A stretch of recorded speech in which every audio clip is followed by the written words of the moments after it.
content presented in this podcast is based on real events and may contain graphic descriptions of violence, sensitive topics, and explicit language that may be triggering, offensive, or sensitive subjects to some viewers and listeners. Discretion is advised. The purpose of this podcast is to explore and discuss true crime cases for entertainment and educational purposes only. This podcast does not intend to glorify or sensationalize crime, but rather aims to analyze and understand the complexities of human behavior in the criminal justice system. We encourage listeners to approach this content with empathy, critical thinking, respect for the victims and their families. Tonight on Mysteries, Mayhem, and Merlot, we pour ourselves a glass of something bold and we take a quiet, steady breath. Because this story isn't just about loss or tragedy, it's about ambition, isolation, fear, and the terrifying unraveling of a mind once full of hope, now racked with conspiracy. With that being said, it's time to start the show. Let's hit it.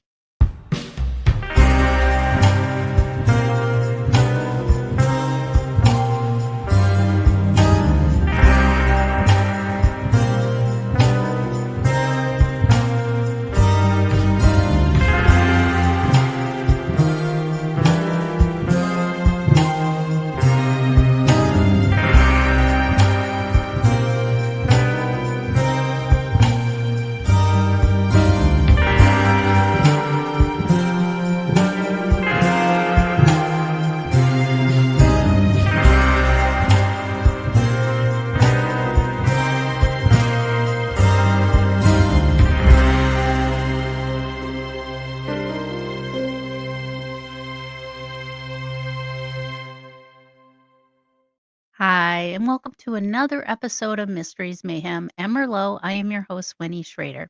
Now, we begin in Apple Valley, Minnesota, right in my backyard. In the winter of around 50,000 people, safe, scenic, family-friendly, strip malls and coffee shops, and schools that ranked well nationally. Neighborhoods where people waved to each other. Life here was just organized, predictable. It's a place where people leave their porch lights on and expect to see their neighbors at Sunday brunch. I know because this is where I grew up in the town right next door. But even in places like this, darkness can take root, especially when the darkness wears a smile, says all the right things, and dreams of changing the world. Now, this story is of David Crowley, a man who wore many labels.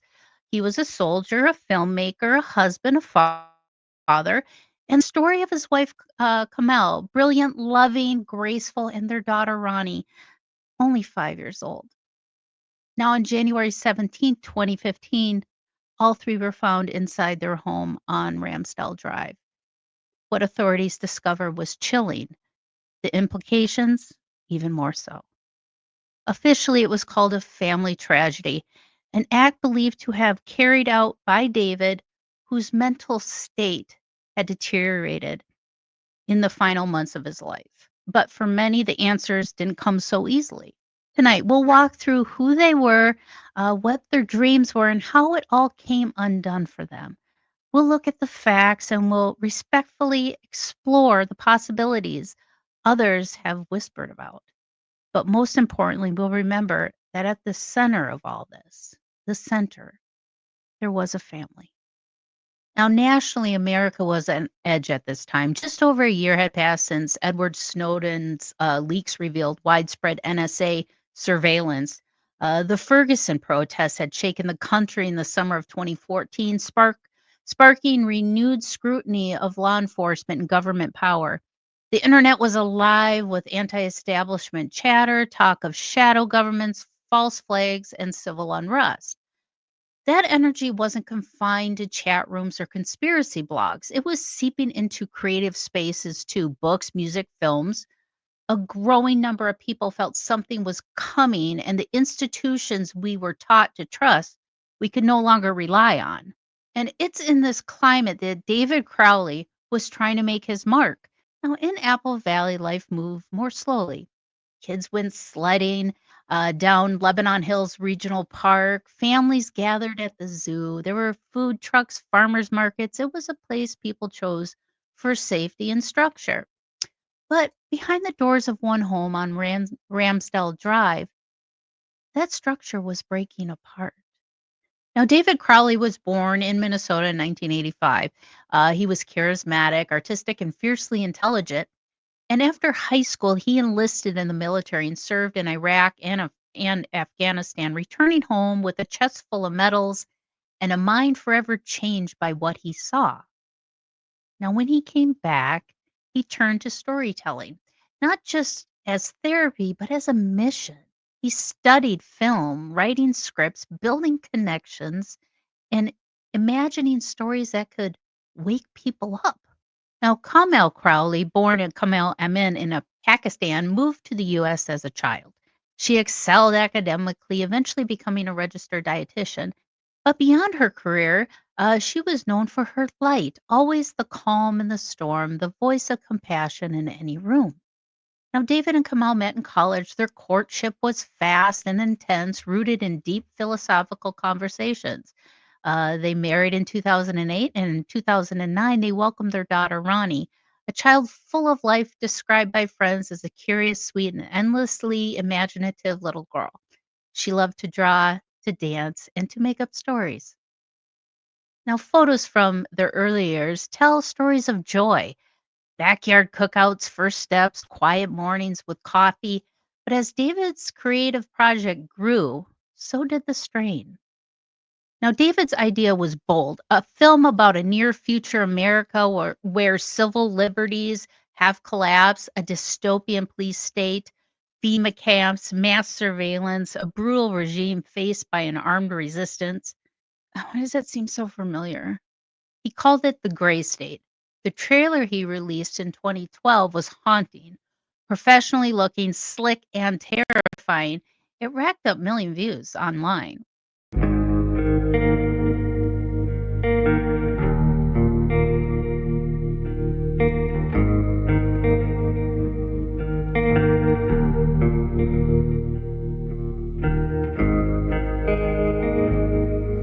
What is gray state?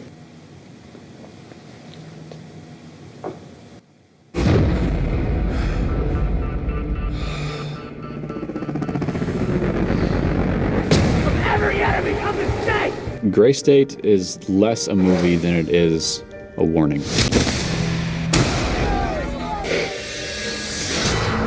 We do not live in a dictatorship, but we do live in a police state.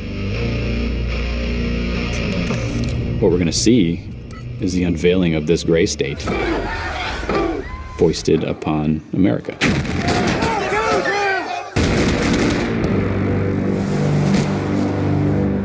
Americans believe that they can't do anything. And day by day, they're becoming correct.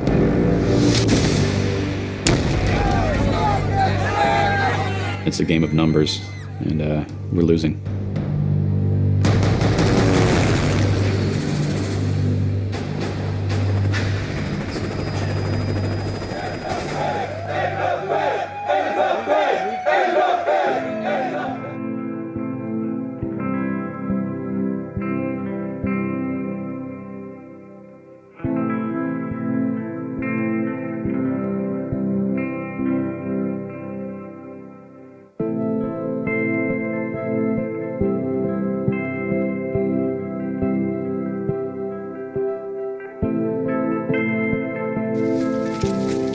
And there's something about it that just kind of gets on you and you just can't wash it off. Credibility means nothing to me. What I care about is truth. I don't think you're missing anything. The only thing you're missing is why.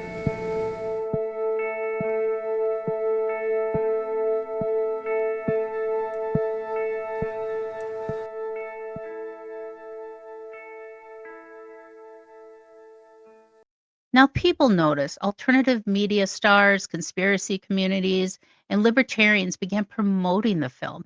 David became a sought after speaker in fringe circles, raising tens of thousands of dollars through crowdfunding.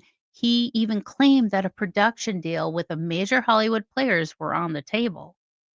But there was a problem. The film never got made. As the months turned into years, David became increasingly consumed by it. He started pushing away collaborators. Emails stopped making sense. He began rewriting the script into something spiritual and prophetic. In his home office, notebooks filled with codes and sketches piled up, nothing that made sense to anyone else but him. He talked about being a chosen messenger of divine missions, but time was running out. Now, Komel watched as the man she loved just slipped away further into obsession. Now, friends began to notice changes in David. He began to become withdrawn, suspicious. He accused former allies of sabotaging the project, claimed the government was watching him. He started even talking in riddles. Now, at home, Komel bore the weight. She isolated herself as well, unsure of how to reach David. In private journal entries, she expressed her fears. She wrote about the erratic moods, his long hours staring at his computer screen, the cryptic things he would mutter under his breath. Now, David began filming himself, hours of footage. He spoke to the camera as though he was delivering some type of sermon. He warned of spiritual battles, of judgment, of cleansing. The content became darker and less coherent. Those closest to him worried, but David rejected help. He said no one understood him. He believed he was being led by a higher purpose. And in his final weeks, that purpose turned catastrophic. For the last year, this case has become the subject of much speculation and plenty of theories on the internet, most of it completely wrong. The reality is the truth of what happened to David Crowley and his family is stranger and sadder than anyone imagined. 45S41, I'm in the area. To the right of the RP sees dead bodies inside the house, dog inside, sees a gun in the house on the floor. To look at the three of them through the Instagram filter of life, it's hard to imagine how it all went so wrong. Apple Valley Police recently closed their exhaustive year-long investigation, and for the first time are sharing their findings with the Fox 9 investigators. As you sit here today, a year later, do you have an idea of what those final moments looked like? It was horrifying. You have a tragic loss of an entire family. It looks like David snapped and took the lives of his wife and daughter, and then ultimately himself. And it was a very sad scene, you know, during the holidays, a beautiful family, and just tragically lost. And from the start, it was a case wrapped in suspicion and mystery. In the summer of 2014, Crowley traveled to Hollywood to meet with producers interested in Gray State. But by fall, the deal had fizzled, and the couple began withdrawing from friends and family. Komel had told her family she was the sole breadwinner, that she was not physically or emotionally abused, but the financial struggles made her question the marriage. He just lost his way, financially lost his way, life, stress. When his friend Mason Hendricks stopped by to see him, it was like meeting someone he didn't know. David wouldn't even invite him in the home. He looked like he literally was sleeping, and breathing on his computer. In the living room, his bloody fingerprint is on a laptop, open to a text file with only a single sentence. I have loved you all with all of my heart.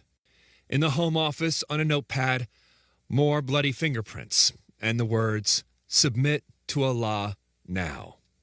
Now, it was their neighbor who finally called the police. Weeks had passed since anyone had seen the Crowleys. Their mailbox was overflowing, packages laid untouched. Their Christmas lights were still blinking outside the house in mid-January. Now, police entered the home of Ramsdale Drive on January 17th of 2015, and what they found was deeply unsettling. All three members of the family were discovered in the living room. Authorities determined events likely unfolded just after Christmas. Their dog Paleo was alive but emaciated. The house was quiet, cold, a once lively home now shrouded in eerie silence. By October, the family was essentially cut off from the world. David and Komel stopped talking to their families, asking everyone to stay away, even changing their phone numbers. David's brother left their Christmas presents on the front step to avoid a confrontation. And there the gifts stayed for 3 weeks, until January 17th last year. Concerned neighbors discovered the three bodies looking in the front window. A sliding back door was found slightly ajar, apparently for the family dog. But there were no footprints in the snow, no sign of forced entry. Inside, detectives would find a scene of domestic horror and normalcy. Teasing little love notes the couple left for each other around the house, an innocent child's room. Much of the crime scene itself we will not show you. All three bodies were found in the living room next to each other. They were badly decomposed and scavenged by the family dog. Judging by the mail piling up and a paper in the home, the murder-suicide took place the day after Christmas. David shooting Komel twice in the head, Rania once, before shooting himself. Between their bodies, a Quran with pages torn out, opened to a traditional forgiveness prayer. Now, scrawled on the wall in a red substance that once gave his wife life was the phrase Allah Akbar. Now, it seemed as an intended false lead or a message meant for somebody. Now, in David's office, there were notebooks referenced prophecy, spiritual awakening, and something called the rise. And then on a whiteboard, he wrote, "Submit to Allah now." Now, the home security system logs showed no signs of forced entry. There were no defensive wounds, no signs of a struggle. Investigators determined that David had likely been responsible for the loss of his family and his own life. But questions lingered. Why did nobody hear anything? Why had David erased most of his digital history just days before the incident? What did open the rise mean? And why had a man who wanted to wake up the world ended everything in silence? The tragedy stunned the entire community. Neighbors who once saw Ronnie drawing chalk rainbows on the sidewalk now pass her home with tears in their eyes. A family that seemed to have it all, a strong marriage, a precious daughter, bright futures, and it was just suddenly gone. Police officers involved in the case later spoke about the emotional toll it took. It was one of those most disturbing scenes many of them had ever encountered. Detectives were bombarded with calls from conspiracy theorists, bloggers, and amateur sleuths demanding answers, pushing theories, accusing the department of a cover up. Here's the red flags. With paranoid theories all over the internet. Guys out here going after the truth get knocked off. That the Crowleys were murdered as some kind of government conspiracy. Did the government want to silence him and his film? All because of a personal film project David Crowley had worked on obsessively for years, called Gray State. This is a concept trailer for Gray State, which imagines the U.S. government taking away all our liberties, FEMA turning into a militarized, occupying police force.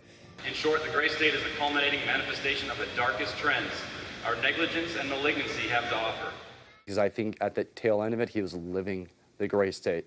Danny Mason was a co-producer on Gray State. It almost embodied him, almost to the extent of where it would dictate a lot of his thoughts and his ideas and his, I guess, outlook in reality. Investigators spent months sifting through 20 terabytes of video David Crowley had kept on more than a dozen hard drives, looking for clues. Now, meanwhile, friends and family struggled with grief and confusion. Komel's relatives in Texas flew in to claim her remains. They had sensed something was wrong, but never imagined this. They held a private vigils and issued quiet statements. One family member was quoted as saying, "We never understood what happened, but we loved them, and we still love them." Now, David's surviving friends were divided. Some distanced themselves, entirely unable to reconcile the man they once knew with the one that was in the news. Others insisted he must have been set up, that David would never hurt his family, ever. Now, the Crowley house eventually sold, renovated, and a new family moved in, but to many in Apple Valley, the Ramsdale Drive house will never be just another house again. Now, David Crowley's stories, as shocking as it was, isn't completely without precedent. Across the years, we've seen a handful of cases involving creatives and public figures who spiral into a delusional state and either vanish, die under mysterious circumstances, or brought harm to themselves or others. Now, one striking example is that of Phil Schneider, a geologist and a lecturer who claimed to have worked on secret underground military projects. Now, in 1996, he was found deceased under circumstances that are still debated by many to this day. Though ruled a self harming event, questions do remain. Now, another is Gary Webb, a journalist behind Dark Alliance, a series exposing the CIA involvement in the crack cocaine distribution in the U.S. Now, his death was ruled another self harming event, 2 gunshot wounds. The contradictions and violence of that end raised eyebrows. Now, these cases all share themes: ambitious men with controversial messages, growing paranoia and isolation, and a disturbing, often abrupt ending. And perhaps most unsettling, a perception, true or not, that they were silenced. Now, David Crowley's Gray State wasn't just a movie. To some, it was a prophecy, a manifesto. To others, a red flag. And when David and his family were found, the internet just ignited. Was it simply a case of mental illness? Or was David, like Schneider or Webb, targeted because of what they knew? Now, to truly understand what happened, we have to examine David's mental state. Now, experts reviewing his writings suggest that maybe there were signs of paranoid delusions, possibly like a schizoaffective disorder or even severe PTSD. I mean, he was a veteran and served in Iraq and Afghanistan. Now, he had stopped sleeping, he was withdrawn from reality and began to see himself as a prophetic figure. He was filming cryptic videos alone in his office, speaking about divine missions and global awakenings. Now, Komel's journal showed a woman increasingly alarmed by her husband's unraveling. She had written that he would just like lose time, forget conversations, sometimes just stare blankly at the wall for hours. And yet she stayed. Was it hope, love, fear? Maybe all of it. Now, the pressure David felt internally and externally was enormous.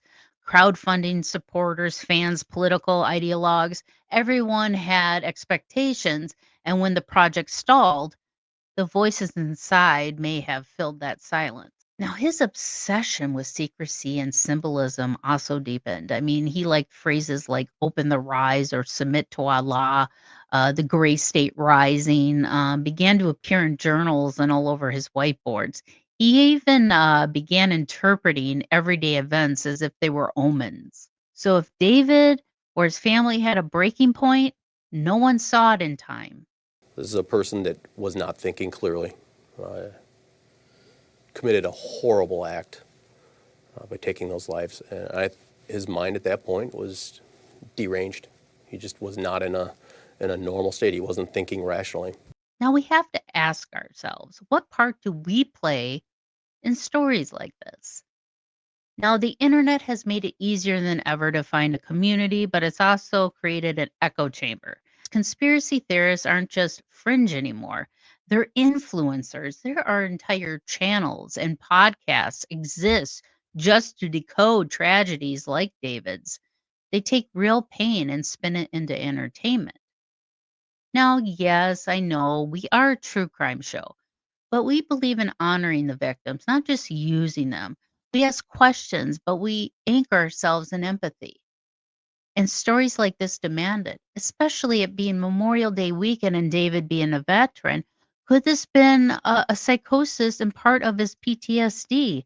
When it comes to veteran care, that is something that, we fall very short on here in this country. Are you standing at a crossroads in love, life, or purpose? I mean, Mercury is always in retrograde, am I right? But do you crave clarity, a connection to something deeper? Well, welcome to Love and Lotus Tarot, where intuition blooms and guidance flows. Whether you're seeking answers about relationship, career moves, or just a spiritual path, my tarot readings go beyond the surface to help you uncover your truth. Now, here at Love and Lotus Tarot, this just isn't about the cards. It's about connection, empowerment, and rediscovering your magic by illuminating your path. You'll get one-on-one personalized readings with me either by phone or video or in person if the opportunity is there. And if we do a video session, I'll even record it for you and send you a link. That way you can download it and keep it as kind of a tarot journal. Speaking of journals, this just came out. Yes, I just created your very own bitch book. This is a no-filter dumping ground for all your grievances, angst, and anger that you carry with you throughout the day. Whether it's valid or not, you still have those feelings, so you need to purge them and get it out, and that's where the bitch book comes in. You can find them on Amazon, along with booking a tarot reading with me at lovelotustarot.com.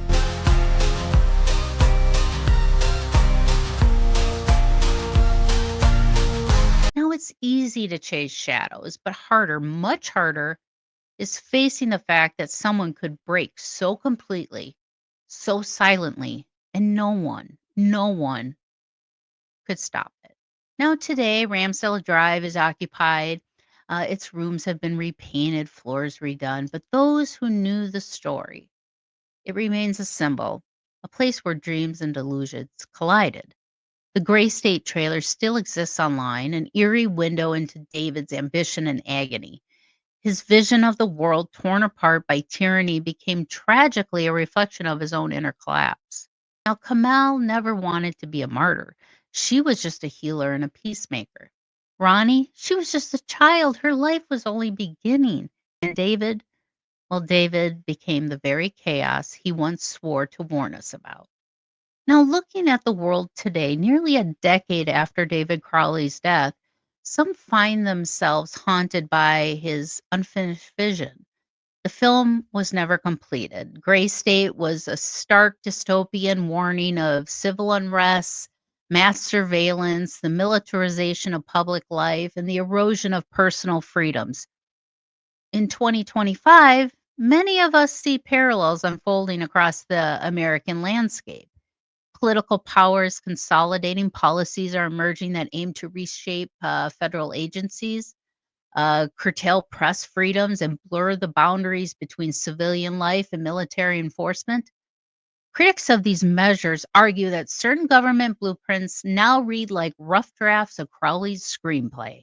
Fringe ideas of the past, once whispered in forums and forums alone, have started appearing in mainstream policy discussions. It's not that David predicted the future, but it's possible he sensed something many of us didn't. The creeping tension, the slow shift in cultural tone, the steady rise of distrust. And this is where it gets complicated because sometimes what looks like madness might be a kind of clarity. Too raw, too overwhelming, too isolating to survive. Maybe David was unwell. Maybe he was deluded. But maybe, just maybe, he was also picking up on the subtle frequency of a world in transition, one that the rest of us are only now starting to hear. We aren't suggesting prophecy, but we're acknowledging the truth that unnerves many of us. That dystopia doesn't arrive in thunderclaps, it trickles in, policy by policy, inch by inch, and cloaked in good intentions. So, what do we take away from David's story? Maybe this: that even the most troubled voices sometimes hold fragments of insight, that those who see too much too soon can be consumed by the very shadows they're trying to illuminate. And that if we dismiss those voices entirely, we risk ignoring the early warning signs of storms still gathering on the horizon. Tonight, we honor a family and examine a haunting intersection of vision, illness, and reality. But we also have to ask ourselves that lingering question: what if the future David feared was no longer fiction? And I would like to honor all the soldiers that we have lost. Just remember what Memorial Day is. It's not about just barbecues, picnics, and football and baseball, but it's about honoring those who gave the ultimate sacrifice, and that was their life for this country. So I'd like to give my deepest gratitude and thank you to those who have served, those who have passed, and those who are still serving our country. I thank you, I honor you, and I am in your debt. Until next time, everybody, stay watchful, stay compassionate, and keep those drinks a-flowing. And I hope to see you all next week. Thank you for joining me for another episode of Mysteries, Mayhem, and Merlot. And until our next case, my armchair detectives, stay safe, stay vigilant, and stay aware. I'll see you right here next week on Mysteries, Mayhem, and Merlot.